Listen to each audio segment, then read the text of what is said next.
بنا مقصد کے تو اللہ تبارک و تعالی نے کسی شے کو نہیں بنایا. دنیا بنائی، اپنی ربوبیت ظاہر کی، آقا علیہ الصلوۃ والسلام کو مطلب کہ پیدا فرمایا تو نبی تھے، پیدا فرمایا، پھر یہ کہ اپنا رب ہونا بھی ظاہر فرمایا. دنیا بنائی، دنیا میں انسانوں کو پیدا فرمایا، جن و انس کو پیدا فرمایا تو اپنی عبادت کے لیے اللہ نے پیدا فرمایا. اللہ نے جو بھی چیز بنائی دنیا میں کوئی نہ کوئی مقصد اللہ تبارک و تعالیٰ کا تھا. اللہ تبارک و تعالیٰ نے اس مقصد کے تحت وہ چیز بنائی. اب بات یہ ہے کہ مسلمان آپس میں بھائی ہیں، اس کا کیا مطلب ہے؟ اس کا فائدہ اگر کوئی ایک چیز پتہ لگ جائے، مقصد کیا ہے اس کا؟ جی آپ نے بہت اچھا سوال کیا کہ اس کا فائدہ کیا ہے. اللہ تعالیٰ نے بھائی قرار کیوں دیا، کیوں کہا کہ ایک مسلمان دوسرے مسلمان کا بھائی ہے؟ اب اگر عقلی طور پر اس کا میں جواب دوں، دیکھیں کہ دو لوگ جو آپس میں بھائی بھائی ہیں، وہ اس کی سخت بات بھی برداشت کر لے گا، اگر وہ اس پر کوئی حکم چلائے وہ بھی مان لے گا بڑا ہونے کے ناطے، چھوٹا ہے پھر بھی کبھی پیار محبت سے بات اس کی مان لے گا. آپس میں ایک دوسرے کو رسوا نہیں کریں گے، ایک دوسرے کو مصیبت میں نہیں ڈالیں گے جو حقیقی بھائی ہوں گے. اب اللہ تعالیٰ نے مسلمانوں کو آپس میں جو بھائی بھائی قرار دے دیا، اس کا ایک فائدہ یہ ہے کہ اگر ہم واقعی دوسرے مسلمان کو بھائی سمجھیں تو پھر نہ اسے ہم رسوا کریں گے، نہ اس پر ظلم کریں گے، نہ اس کی کسی مصیبت پر خوش ہوں گے، نہ اس کی غیبت کریں گے. کیونکہ ایسا تو نہیں ہو سکتا نا سر کہ آپ دیکھیں نا معاشرے میں کیا ہوتا ہے، چار لوگ بیٹھے ہوئے ہیں، یا تو وہ پانچویں کی غیبت کر رہے ہیں یا پانچویں کو رسوا کر رہے ہیں. کسی نے بڑا اچھا جملہ لکھا ہے کہ ہماری محفلوں میں سے اگر ہماری محفلوں میں سے غیبت اور رسوائی کو نکال دیا جائے تو پھر خاموشی پیچھے بچتی ہے. کیا کمال بات کہی، حقیقت ایسا ہی سر، خاموشی پیچھے بچتی ہے. لیکن جب ہم چار بھائی ہوں گے، ایسا آپ نے کبھی زمانے میں نہیں دیکھا ہوگا کہ چار بھائی ہوں اور مل کر پانچویں کو ذلیل کر رہے ہوں. تو پتہ یہ چلتا ہے کہ ہم نے فقط قرآن کو پڑھا ہے، قرآن پر ویسا عمل نہیں کیا. کیونکہ ہم نے اگر دوسرے کو بھائی سمجھا ہوتا تو پھر اس کو رسوا نہ کرتے. اور ڈاکٹر اقبال لکھتے ہیں کہ وہ صحابہ کے، وہ پچھلے زمانے کے لوگوں کی بات کر رہے ہیں، وہ معزز تھے زمانے میں مسلمان ہو کر، انہوں نے اسلام کی وجہ سے عزت پائی ہے. بے شک وہ معزز تھے زمانے میں مسلمان ہو کر، اور ہم خار ہوئے تارک قرآن ہو کر. سر یہ ہے تارک قرآن کہ ہم پڑھتے ہیں، ہمیں معلوم ہے کہ مسلمان کا بھائی ہے، لیکن ہم اس پر عمل نہیں کرتے. مسلمان ایک دوسرے کو بھائی سمجھنے کے لیے تیار ہی نہیں ہے. بے شک بالکل آپ نے درست کہا. ناظرین کرام، جو آغاز میں نے بات کہی، علامہ صاحب نے وہی بات جو ہے فرمائی کہ ہم اس دنیا میں رہتے تو ہیں، ہمارا خونی رشتہ ہے، وہ ہمارا سگا بھائی ہے، مگر اس کے علاوہ ایک وہ رشتہ کہ جو قرآن پاک نے بیان فرمایا کہ مسلمان آپس میں بھائی ہیں. بات بھائی کی ہی ہے، مگر ہم اس پر عمل کتنا کرتے ہیں؟ کیا ہم اس کے حقوق ادا کرتے ہیں؟ کیا ہم اس کے حقوق کے ساتھ اس کی خدمت کرتے ہیں؟ اس کا کہا مانتے ہیں اگر وہ بڑا ہے ہمارا، اگر وہ چھوٹا ہے اس پر شفقت کرتے ہیں؟ کیا محبت سے پیش آتے ہیں؟ کیا اسلام نے جو چیزیں بیان فرمائیں وہ چیزیں ہم بروئے کار لاتے ہیں، ان پر عمل کرتے ہیں یا نہیں کرتے؟ اگر نہیں کرتے تو یہ ہمارے لیے ایک بہت بڑا المیہ ہے کہ ہم اس چیزوں پر عمل نہیں کرتے، زندگی گزارتے چلے جا رہے ہیں، زندگی کی سانس کبھی بھی ختم ہو جائے گی. اچھا علامہ صاحب، اب بات کریں ہم حدیث کے حوالے سے کہ مسلمان یوں کہہ لیں کہ ایک جسم کی مانند ہے، تو اس کا بھی مطلب سمجھائیے کہ قرآن میں تو کہا کہ مسلمان بھائی ہیں، پھر آپ نے اس کا مطلب بھی بتایا، پھر اس کا فائدہ بھی بتایا، اب حدیث میں آیا کہ ایک جسم کی مانند ہے. اب جسم کی مانند ہے تو اس کا بھی فائدہ بتائیے، اس کا مقصد کیا ہے، اس کی ڈیفینیشن کیا ہے، اس کا یوں کہہ لیں کہ اس کی تعریف کیا ہوگی پوری، ایک جسم کی مانند سے کیا مراد ہے؟ اللہ کے نبی صلی اللہ علیہ وسلم کی حدیث پاک ہے، مفہوم میں عرض کر دیا جاتا ہوں کہ اللہ کے نبی صلی اللہ علیہ وسلم نے ارشاد فرمایا کہ سارے مسلمان آپس میں ایک جسم کی مانند، ایک آدمی، ایک انسان کی مانند ہے. اب دیکھیں میں آپ کو سمجھاتا ہوں کہ بھئی یہ ایک جسم ہے، سارے مسلمان ایک جسم کی مانند ہے. اب اس جسم میں آنکھ بھی ہے، اس جسم میں ہاتھ بھی ہے، جتنے بھی اعضاء ہیں، اگر میری آنکھ کو تکلیف ہوگی تو میرے پورے بدن کو پتہ چلے گا ایک دفعہ. میرے جسم کے کسی بھی حصے کو تکلیف ہوگی، پورے بدن کو پتہ چلے گا.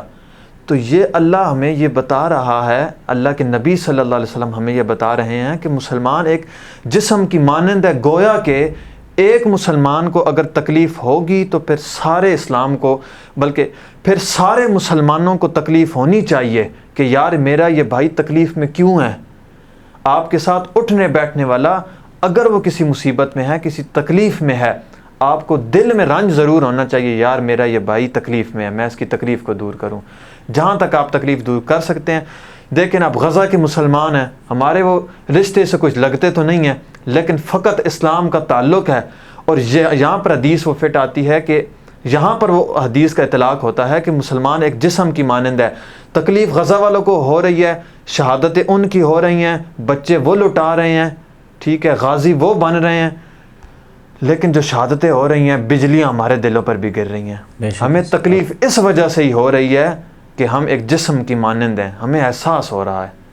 بالکل آپ نے درست فرمایا، ایسا یہ جسم کی مانند ہے کہ دنیا میں کہیں بھی مسلمانوں پر کوئی بھی حملہ ہو، مسلمانوں پر کوئی بھی ایسی چیز ہو کہ جو نہیں ہونی چاہیے، ان کے ساتھ ظلم ہو، تو یقیناً پوری دنیا کے مسلمان پریشان ہوتے ہیں، پوری دنیا کے مسلمان جو ہیں اس دکھ میں، درد میں اس کے ساتھ ہو جاتے ہیں۔ اللہ تبارک و تعالیٰ مسلمانوں کی حفاظت فرمائے، مسلمانوں پر اپنی رحمت کا سایہ رکھے، آقا علیہ الصلوۃ والسلام کی امت کو یکجا فرمائے۔ اچھا علامہ صاحب، اب یہ بھی بتائیے کہ اب ہم بات کر رہے ہیں مسلمان بھائی ہیں، حدیث کے حوالے سے بھی بات ہو گئی۔ ایک لفظ ہم سنتے ہیں بھائی چارہ، کہ اگر ہم کہیں رہتے ہیں محلے وغیرہ میں تو ہم یہ کہتے ہیں کہ جناب بھائی چارہ ہونا چاہیے۔ اس بھائی چارے سے مراد کیا ہے؟ مطلب کہ کسی کا حق دے دینا تو ٹھیک ہے، حق دے دیا، کہ کسی کو کھانا کھلا دینا یا کسی کی مدد کر دینا۔ بھائی چارے سے دراصل مراد کیا ہے؟ کوئی اس کی بہت اچھی سی ڈیفینیشن بیان کریں تاکہ جو ہمارے دیکھنے والے ویورز ہیں وہ اس چیز سے ایک سبق حاصل کریں۔ وہ سبق یہ حاصل کریں کہ جناب بھائی چارے سے یہ مراد ہے، اب اس پر ہم عمل کریں گے، اور چاہے سگا بھائی ہو، چاہے محلے میں رہنے والا کوئی اور شخص ہو، وہ ہمارے لیے برابر ہیں، ہم ان کو وہی فوقیت دیں گے، وہی اہمیت دیں گے جو اسلام نے ہمیں بتائی ہے۔ اس حوالے سے کچھ رہنمائی فرمائیں۔ سر اس کو میں اب تھوڑا سا پیچھے آ جائیں، چند 100 سال پیچھے آ جائیں، میں بھائی چارے کو سمجھانے کے لیے نبی صلی اللہ علیہ وسلم صحابہ کے دور میں اگر ہم جائیں، وہاں پر مثال ملاحظہ فرمائیں۔ دیکھیں مہاجرین جو نبی صلی اللہ علیہ وسلم کے ساتھ ہجرت کر کے مکہ سے مدینہ تشریف لائے، اب جو مدینہ میں رہنے والے تھے وہ کہلائے انصاری صحابہ ان کو کہتے ہیں، اور جو ہجرت کر کے صحابہ آئے ان کو کہتے ہیں مہاجر۔ تو یہ مہاجرین اور انصار، نبی صلی اللہ علیہ وسلم جیسے ہی تشریف لائے تو پہلا کام جو آپ نے کیا وہ یہی کیا کہ ایک مہاجر کا ہاتھ پکڑا، دوسرے انصاری کا ہاتھ پکڑا، دونوں کو آپس میں ملایا اور فرمایا کہ تم دونوں آپس میں بھائی بھائی ہو۔ اور پھر صحابہ نے ایسا اس کو لیا، ایسا سمجھا، کیونکہ صحابہ کے وہ تربیت یافتہ تھے، ایسا سمجھا کہ بھائی چارہ، پھر انہوں نے مثال قائم کی، پھر بھائی چارہ کا انہوں نے مثال دی کہ انصاری نے کہا بھائی جان دیکھیں میری 2 بیوی ہیں، اگر آپ کہتے ہیں آپ نے شادی کرنی ہے میں ایک کو طلاق دیتا ہوں، آپ اس سے شادی کر لیں۔ ایک بندہ سب سے امیر تھا مدینے میں، بہت بڑا اس کا کاروبار تھا، اس نے اپنے دوسرے مہاجر بھائی کو کہا کہ یار میرے پاس اتنا مال ہے، بٹوارا کرتے ہیں، آدھا تمہارا آدھا میرا۔ سر اعلیٰ درجے کی مثال انہوں نے قائم کی، اسے کہتے ہیں، اب لگتے تو وہ ایک دوسرے کے کچھ بھی نہیں تھے، ایک دوسرے کے پڑوس میں رہنے والے بھی نہیں تھے، وہ مکہ کے رہنے والے تھے، وہ مدینہ کے رہنے والے تھے، ایک دوسرے کو پہلے جانتے بھی نہیں تھے، لیکن جب بھائی بھائی قرار دے دیا گیا تو پھر ایسے بھائی بنے کہ کسی نے اپنی بیویوں کو طلاق دینے کے لیے تیار ہو گیا، تو کوئی اپنی دولت لٹانے کو تیار ہو گیا۔ تو یہ اس سے ہم سمجھ سکتے ہیں کہ بھائی چارگی کا کیا مطلب ہے۔ بے شک، اور یقیناً کہ جب انصار اور مہاجر کا وہ سلسلہ ہوا تھا کہ جب لوگ مکے سے مدینہ کی طرف ہجرت کر کے گئے تھے، ناظرین کرام، اس وقت مسلمانوں کے پاس کچھ نہیں تھا، نہ زمینیں اور نہ مال و متاع، نہ ساز و سامان، صرف وہ ہجرت کر کے مکے سے مدینے چلے گئے، کیونکہ آقا علیہ الصلوۃ والسلام نے ہجرت کی تھی۔ جب وہ مدینے پہنچے تو اب مسلمانوں کے پاس تو کچھ نہیں تھا، تو آقا علیہ الصلوۃ والسلام کا جو حکم تھا وہ یہی بھائی چارگی کا حکم تھا۔ تو علامہ صاحب نے جیسا فرمایا کہ اگر کسی کے پاس 2 بیویاں تھیں تو اس نے اپنی ایک بیوی کو طلاق دی اور ایک بیوی دوسرے مسلمان بھائی کے حق میں نکاح میں چلی گئی۔ اگر کسی مسلمان بھائی کے پاس زمین تھی، جائیداد تھی، تو اس نے کچھ آدھی رکھی، آدھی اپنے بھائی کو دے دی۔ اگر کسی کے پاس کوئی ایسی چیز تھی کہ جو وہ بآسانی 2 بندے استعمال کر سکتے تھے، اس نے آدھی اپنے مسلمان بھائی کے لیے دے دی، آدھی خود رکھ لی۔ یہ بھائی چارگی ہوتی ہے۔ مگر آج کے دور میں ہم کیا کرتے ہیں؟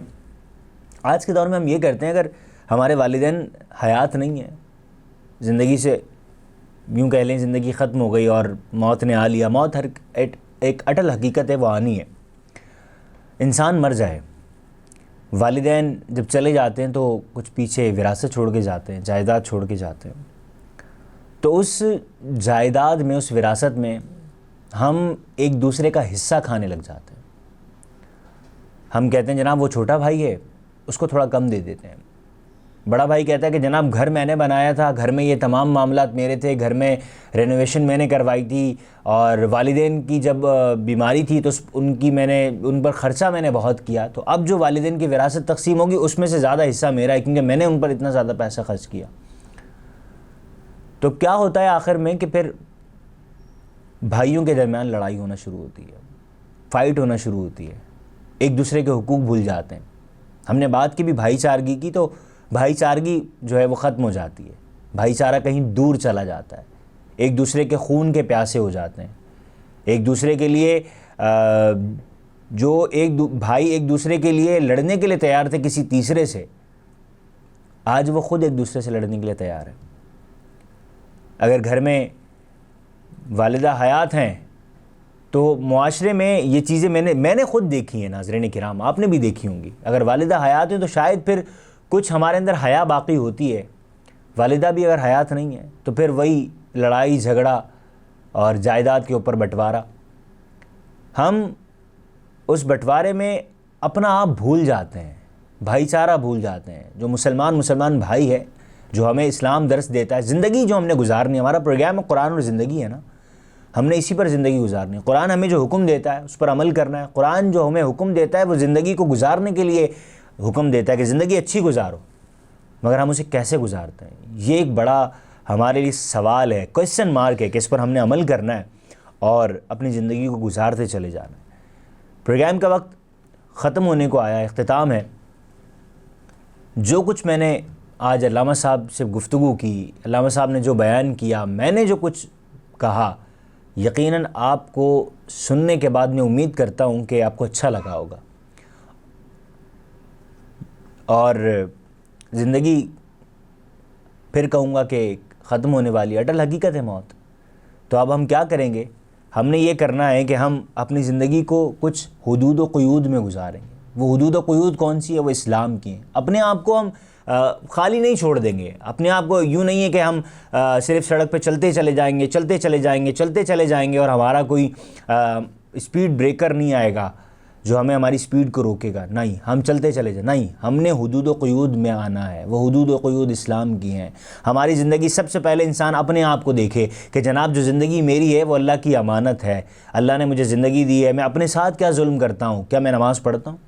کیا میں زکوٰۃ دیتا ہوں؟ کیا میں لوگوں کی مدد کرتا ہوں یا نہیں کرتا؟ یا میں غیبت کرتا ہوں؟